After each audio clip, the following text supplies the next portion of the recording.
The United States government kept this classified for 4 decades. In the summer of 1942, 8 German agents landed on American soil with enough explosives, enough cash, and enough professional training to cripple the American war machine from the inside. The FBI had 6 months to prepare for something like this. They had thousands of agents. They had wiretaps, informants, and the full legal authority of wartime emergency powers. They did not catch a single one of those 8 men. Not one. The FBI caught 0 German agents out of 8. The agents caught themselves. And the man who made that happen was a former hotel waiter from New York City who spent 2 months pretending to be a loyal Nazi spy while secretly planning to betray everything and everyone the moment he touched American soil. This is what almost happened to the United States in 1942, and this is how close it came. Just after midnight on June 13, 1942, a German submarine ran aground 500 feet from the beach at Amagansett, Long Island. Not in deep water, not far out at sea, 500 feet from shore, in water so shallow the hull was scraping sand, the diesel engine screaming at full power, trying to break free, the entire boat shaking and grinding against the ocean floor for nearly 2 hours. 300 meters away was a United States Navy radio monitoring station. It had been built specifically to detect German submarine activity along this coastline, because German U-boats had been killing American sailors within sight of the shore at a rate that was, at that point in the war, genuinely catastrophic. In the first 6 months of 1942, German submarines sank over 400 ships in American coastal waters. 400 ships. Sailors burned alive in oil fires visible from the beach, bodies washing up in New Jersey and Virginia and Florida. The Navy knew the threat was real. They had built the stations. They had posted the watches around the clock. The U-202 sat stuck on that sandbar for 2 hours, engines howling at maximum thrust, and nobody at that station heard a thing. When a rising tide finally freed the submarine before dawn, 4 men had already been rowed to shore in a rubber inflatable. They were wearing German military uniforms, which sounds insane until you understand the reason. A uniform meant prisoner of war status if caught during the landing. No uniform meant spy status. Spy status meant execution. The uniforms were a legal calculation, 60 seconds of insurance against the worst possible outcome. The moment their boots touched dry sand, the uniforms came off. They buried them in the dunes along with several waterproof metal cases, and 4 men in civilian clothes began walking up the beach in the dark. Inside those buried cases was the hardware of a 2-year sabotage campaign. Blocks of TNT wrapped in oilcloth, timing fuses and detonating caps, incendiary compounds with chemical delay mechanisms that allowed you to set a fire and be 3 states away before it started. And pencil-shaped detonators machined to look exactly like fountain pens, the kind any businessman might carry in a jacket pocket, the kind that would pass through any checkpoint in 1942 without a second glance. This was not improvised equipment built by amateurs. This was precision demolition material designed and tested by the Abwehr, German military intelligence, at a dedicated sabotage training estate outside Berlin. The men who carried it had spent 2 months learning how to use it, and they knew their targets precisely. The operation was called Pastorius, named after Franz Daniel Pastorius, the man who led the first German immigrants to Pennsylvania in 1683. The Abwehr had been developing the plan since late 1941, and the target list had been assembled by German intelligence officers who had personally lived in the United States and understood its industrial geography at a level that most Americans did not. The Horseshoe Curve Rail Pass at Altoona, Pennsylvania, a single hairpin bend in the Allegheny Mountains through which nearly 1/3 of all military freight moving from the Midwest to the eastern seaboard had to pass. One explosion there placed correctly, and the supply chain feeding the American military on the East Coast would lock up for months.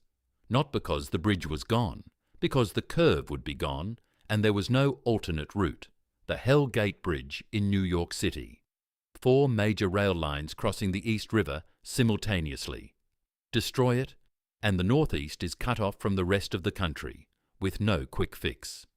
The aluminum plants in Tennessee, Illinois, and New York that were producing the raw material for American fighter and bomber production.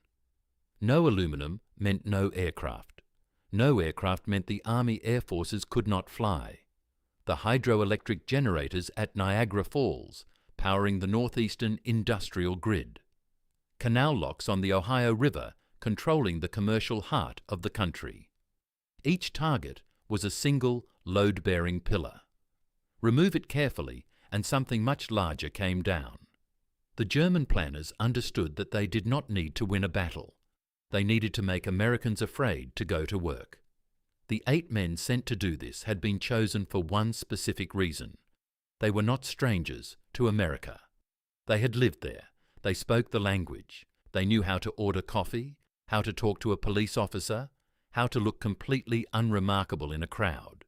They were the kind of people you would never notice standing next to you on a subway platform in Manhattan. George Dash had spent 19 years in the United States working in hotels and restaurants in New York City. He spoke English without any accent at all. He had an American wife. He had, at various points, worked for the United States Army as a civilian employee. He knew the country the way someone who loves a place knows it. The shortcuts, the rhythms, the particular texture of ordinary American life that a foreigner always gets slightly wrong, no matter how careful they are. He was the ideal choice to lead this operation.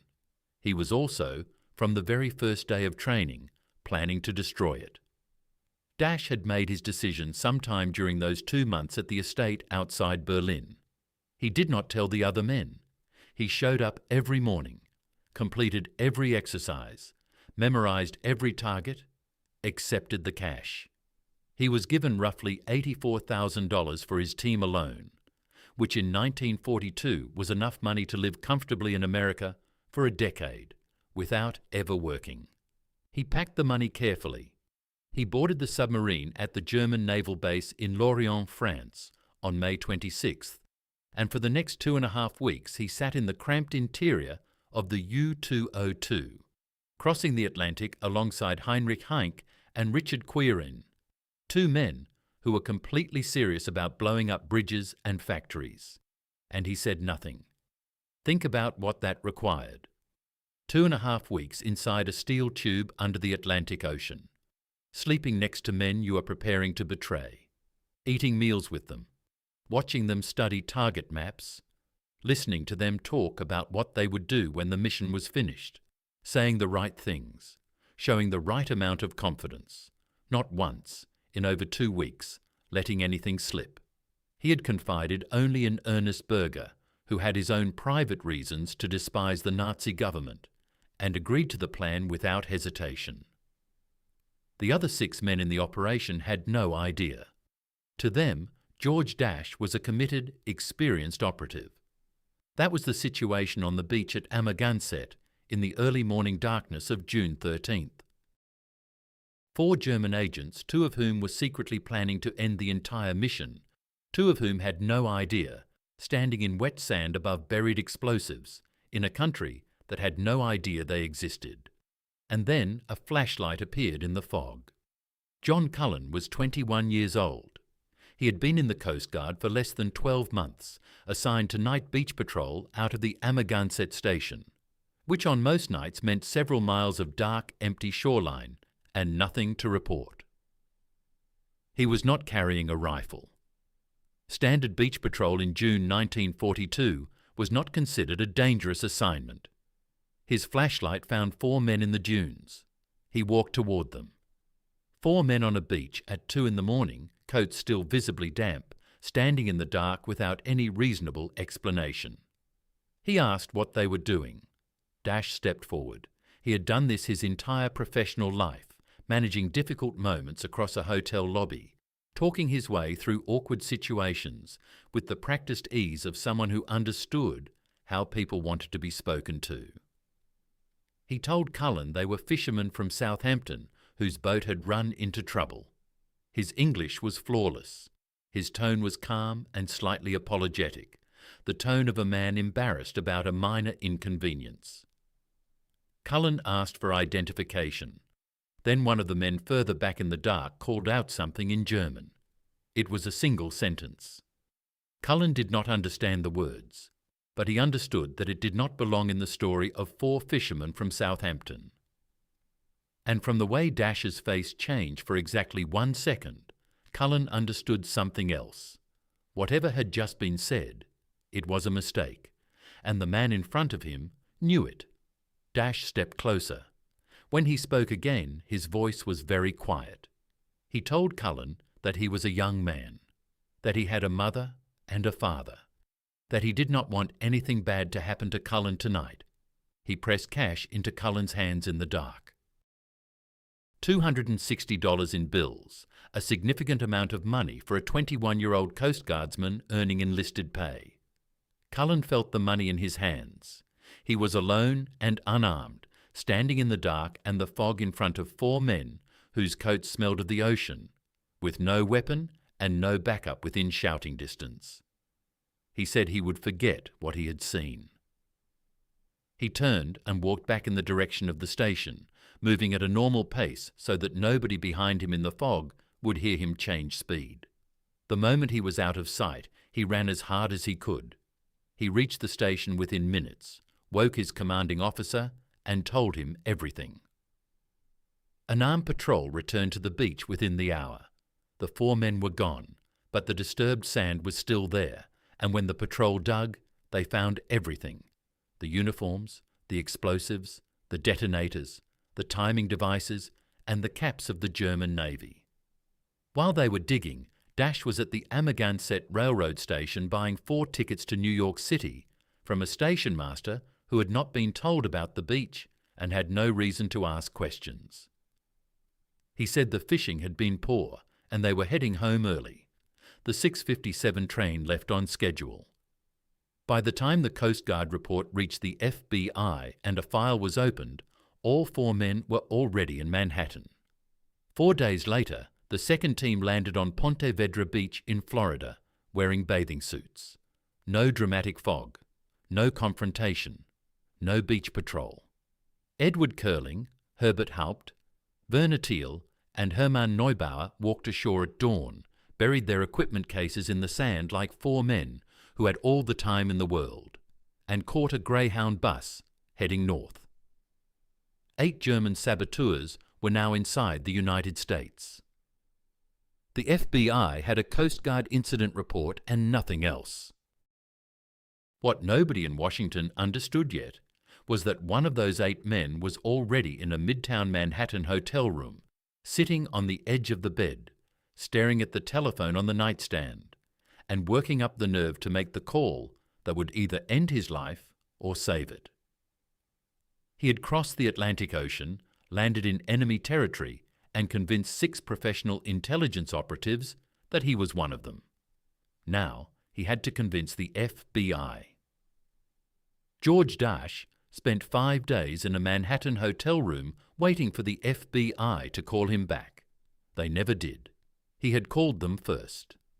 The morning after landing on the beach at Amagansett, June 14th, he picked up the telephone in his room, dialed the New York field office of the Federal Bureau of Investigation, and told the agent who answered that he was the leader of a German sabotage team that had just arrived by submarine, with enough explosives and funding to run a 2-year campaign against American industrial targets.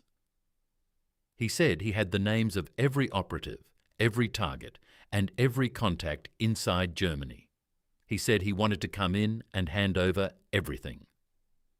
The agent listened for about 45 seconds and told him to come to the field office if he wanted to talk. Dash said he needed to speak with someone senior. He said he would go to Washington and meet with Hoover directly.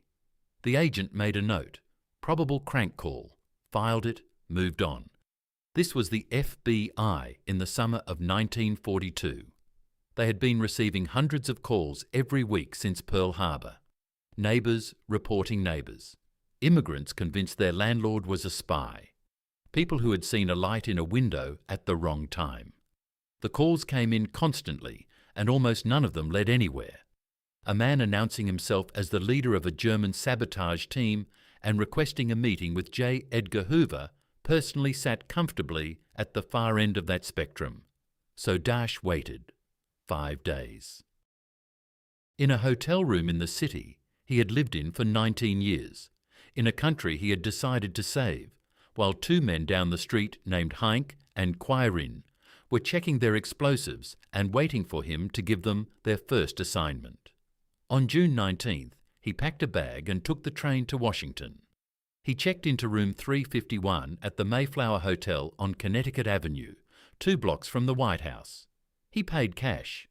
Then he called FBI headquarters and asked to speak with J. Edgar Hoover. He was transferred twice, questioned about the nature of his business, and eventually told that agents would come to him. 2 men arrived at the Mayflower within the hour. They sat down across from Daesh in the hotel room, and they were professional and attentive, and they did not believe a word he said. The Coast Guard report from Amagansett had reached senior FBI leadership by this point, and the buried explosives had been confirmed as genuine German demolition equipment, so the information Daesh was offering was at least consistent with something real. But consistency was not the same as credibility. The man in front of them claimed to be the operations leader who had decided to betray it, which was exactly the kind of story someone would construct if they wanted to insert themselves into a genuine security incident without actually being part of it. They asked questions. Daesh answered them. He named the other agents. He described the training facility outside Berlin. He listed the targets in precise geographic detail. He explained the financing structure and the communication protocols the teams were supposed to use. The agents wrote everything down and remained unconvinced. He could have read some of this in the newspapers. The rest sounded plausible but unverifiable. Then Daesh reached into his bag. He placed a stack of American currency on the table, then another, then another. He kept going, pulling money out of the bag in methodical silence, stack after stack, until there was $84,000 arranged on the table between them. $84,000 in 1942 cash, the equivalent of more than $1.25 million today. Not transferred, not signed over, physically present in the room, in bills, placed there by a man who had just spent 20 minutes explaining exactly where it came from and who it belonged to. The senior agent, a counter-sabotage specialist named Dwayne Traynor, looked at the money for a long moment. Then he picked up the telephone and called the Justice Department. Daesh was taken into custody that afternoon, not as a witness, not as a cooperating source. Under arrest, in handcuffs, walked out of the Mayflower Hotel and into a federal car. He had crossed the Atlantic Ocean on a German submarine, maintained a false identity for 2.5 months, landed on a hostile coast in the dark of night, and surrendered everything voluntarily to the country he was supposed to be destroying. The handcuffs were the answer he got. He was taken to FBI headquarters and interrogated continuously for the next 8 days. He did not stop talking. He gave them everything he had: names, hotels, cities, dates, the precise contents of the buried equipment cases, the structure of the Abwehr network that had planned the operation, the names of the German officers who had run the training program, and the locations of every member of both teams. Armed with that information, FBI agents arrested Berger, Heinck and Quirin in New York within 24 hours. The Florida team, spread between Chicago and New York, was taken down over the following week. By June 27th, exactly 14 days after the Amagansett landing, all 8 German agents were in federal custody. Not one target had been touched. Not one explosive had been placed. The entire mission was over. J. Edgar Hoover called President Roosevelt personally. He described a triumph of American counterintelligence. He told Roosevelt that the FBI had moved quickly and effectively to neutralize a sophisticated German operation. He said his agents had located and apprehended all 8 enemy operatives before any damage could be done. He let Roosevelt understand, in the careful language of a man who knew how to construct a story without technically lying, that this outcome was the result of professional investigative work by the bureau he ran. He did not say the words George Dash. He did not explain that the New York field office had received the first call 5 days before Washington was ever notified, and had dismissed it as a crank. He did not describe the scene in room 351 at the Mayflower Hotel, the bag on the floor, the money on the table, the 8-day interrogation that had produced every arrest. He presented the outcome and erased the mechanism. What Roosevelt received was a memo describing a victory. What actually happened was that a former New York waiter had done the FBI's entire job for them, then handed them the credit along with the cash. Roosevelt ordered a military tribunal. On August 8, 1942, 6 of the 8 agents were executed by electric chair in the basement of the District of Columbia Jail. The process from arrest to execution had taken 47 days, which remains one of the fastest in American legal history. The 6 men were buried without ceremony in a potter's field in the Anacostia neighborhood of Washington, in graves marked only by numbers. No names, no markers. They had entered the United States intending to destroy it. They left it in the ground without anyone to remember them. Dash received a 30-year prison sentence. Berger received life. Both were quietly recommended for clemency in recognition of their cooperation, though the public language around this was carefully constructed to avoid explaining what exactly they had cooperated with, and why those arrests had happened so quickly, and whose phone call had actually made them possible. The official story held. The FBI had caught the saboteurs. American intelligence had functioned. The enemy had been defeated. It was printed in newspapers across the country, and nobody had reason to question it. 3,000 miles away, in Berlin, the German Abwehr received confirmation that Operation Pastorius had failed completely. 8 agents arrested within 2 weeks, 6 executed. Admiral Wilhelm Canaris, the head of German military intelligence, reviewed the timeline and reached a conclusion that no amount of honest American security work could have produced on its own. He concluded that the FBI was extraordinarily good. He concluded that any German agent operating inside the United States would be found fast. The timeline was too short, the arrests too clean, the outcome too complete to be explained by luck or accident. Whatever the Americans were doing, it was working at a level that made future operations too expensive to risk. 4 additional sabotage campaigns against American industrial targets, all in various stages of planning, were quietly shelved. No further German agents were inserted into the continental United States for the remainder of the war.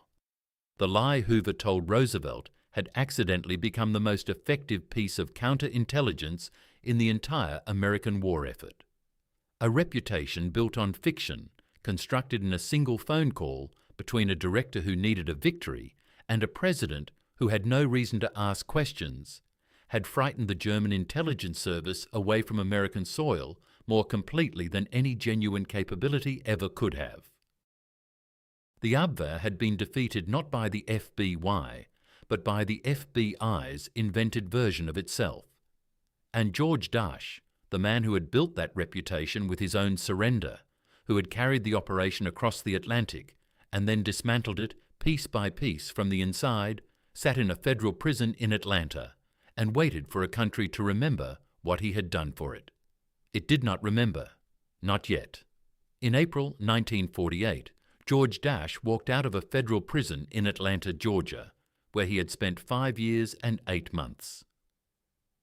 He was 46 years old.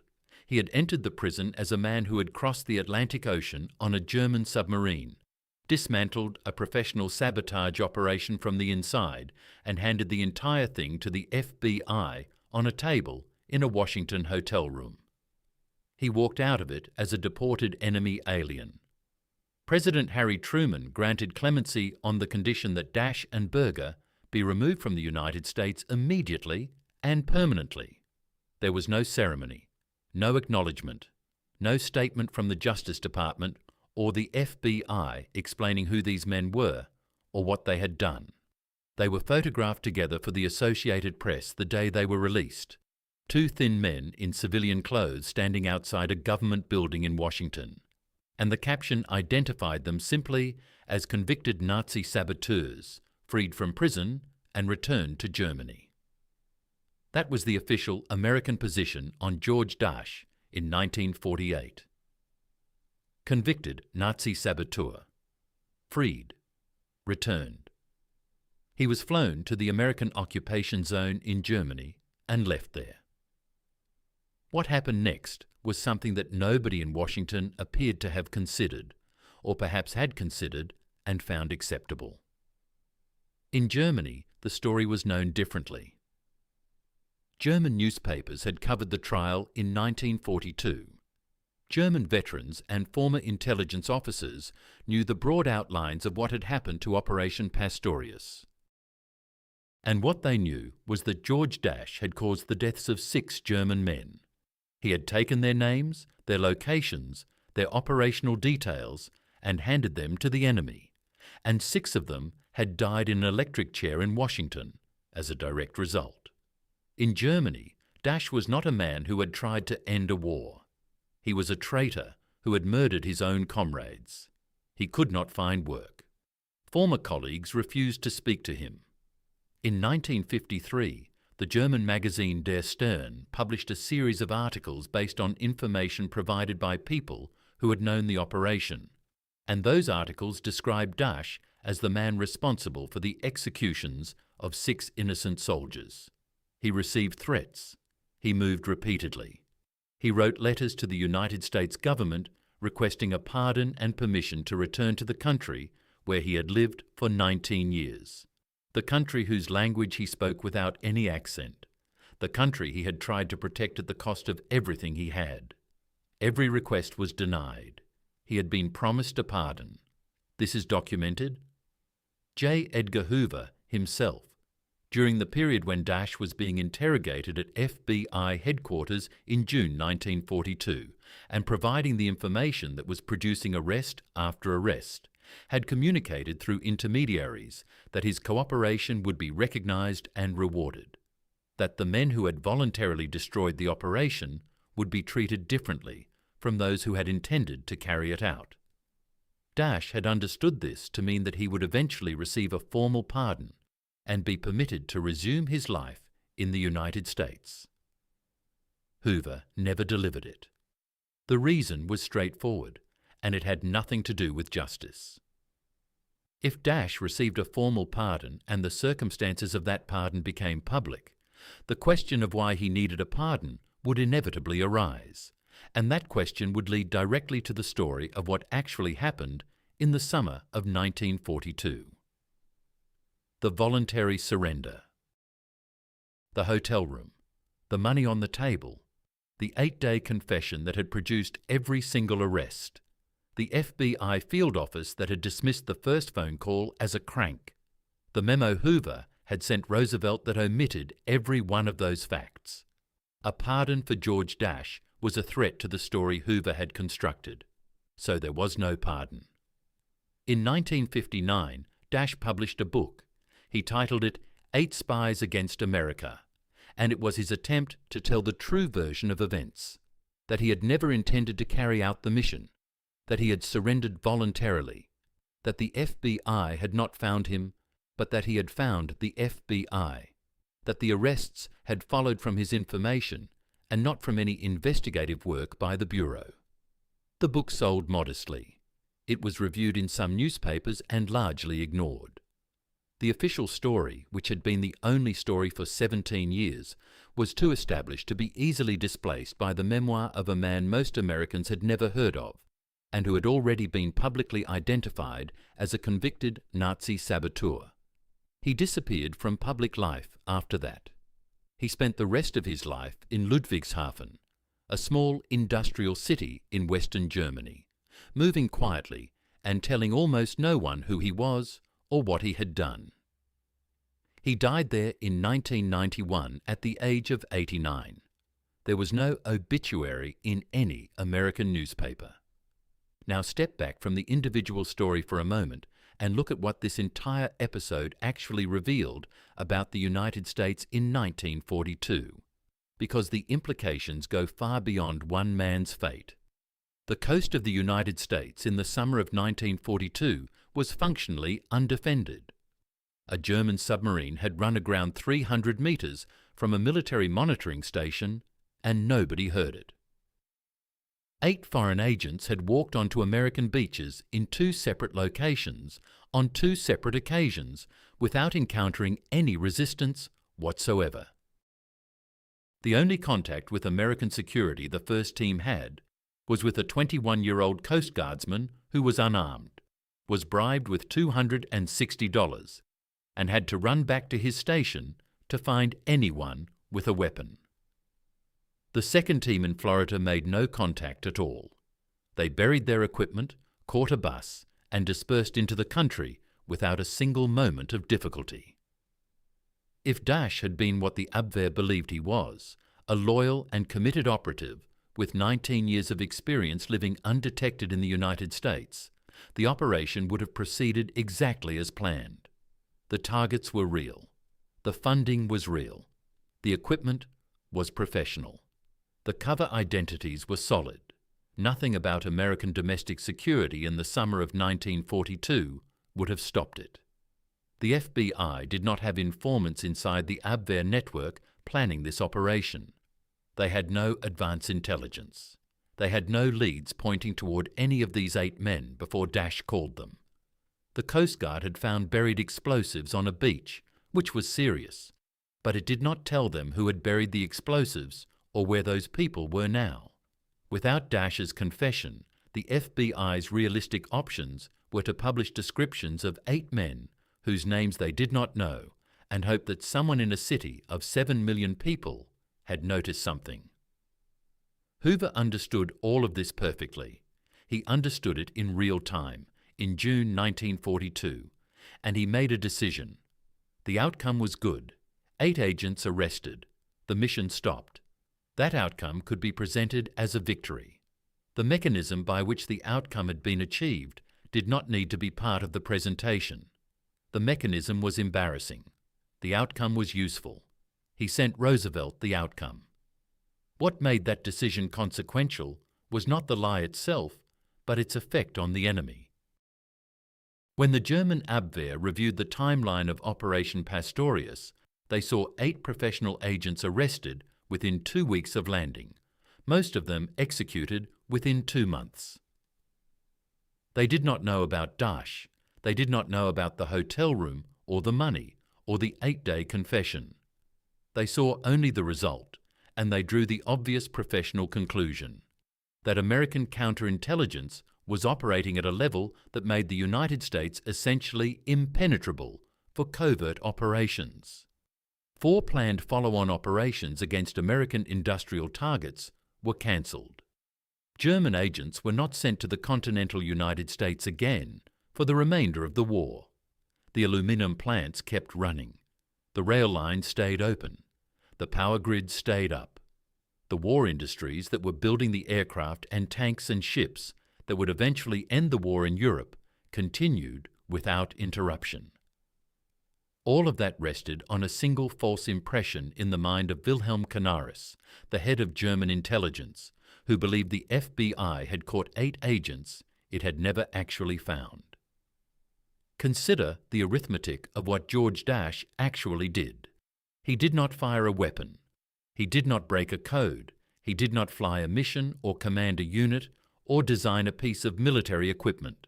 He made a phone call that was ignored, then bought a train ticket to Washington, then put $84,000 on a table in a hotel room. That was the sum total of his operational contribution to the American war effort, and it may have saved more American lives than any single act of conventional military heroism in the entire war, because the targets that Operation Pastorius had been assigned were not symbolic. They were functional. The horseshoe curve rail pass alone, if successfully destroyed and kept out of service, would have degraded American military logistics on the East Coast for months, at a period when the supply chain for the Allied landings in North Africa was being assembled. The aluminum plants were producing material for aircraft that were fighting over Europe and the Pacific simultaneously. The timing of the operation, the summer and fall of 1942, was precisely the period when American industrial output was ramping up toward the production levels that would eventually make the Allied victory inevitable. Disruption at that moment, at that scale, would have cost time. Time in 1942 and 1943 cost lives in ways that compound. Every month of additional war produced casualties that would not have occurred if the war had ended sooner. The number of lives that were not lost because 8 saboteurs were arrested before they could act is not a number that can be precisely calculated, but it is not a small number. George Dasch knew none of this when he sat on the edge of his hotel bed in Manhattan and reached for the telephone. He knew only that he did not want to be what Germany was trying to make him. He had lived in America. He had worked in its kitchens and its hotel lobbies and its restaurants for 19 years. He had an American wife. He spoke the language. He understood the country in a way that his handlers in Berlin genuinely did not. He chose it. At personal cost that turned out to be enormous and permanent, he chose it. The country he chose deported him, denied him a pardon it had promised, and allowed him to spend the last 43 years of his life in a German city where people regarded him as a man who had sent 6 soldiers to the electric chair. He died in 1991. The Cold War had just ended.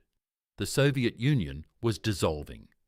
The world Germany and America had both fought to shape was visible in its final form. Dasch did not give any final interviews.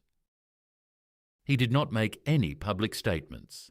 He had said what he wanted to say in 1959 in a book that mostly no one read, and after that he had been quiet. In the decade since his death, the classified documents from the FBI's Operation Pastorius files have been released in stages. They confirm everything he said.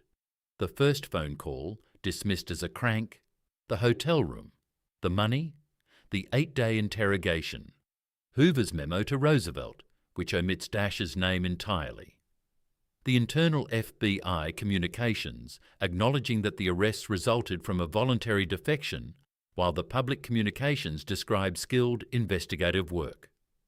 Every document says the same thing. The FBI did not catch these men. One of the men caught himself, caught all of them, and handed them over. The last remaining question is a simple one, and it does not have a clean answer.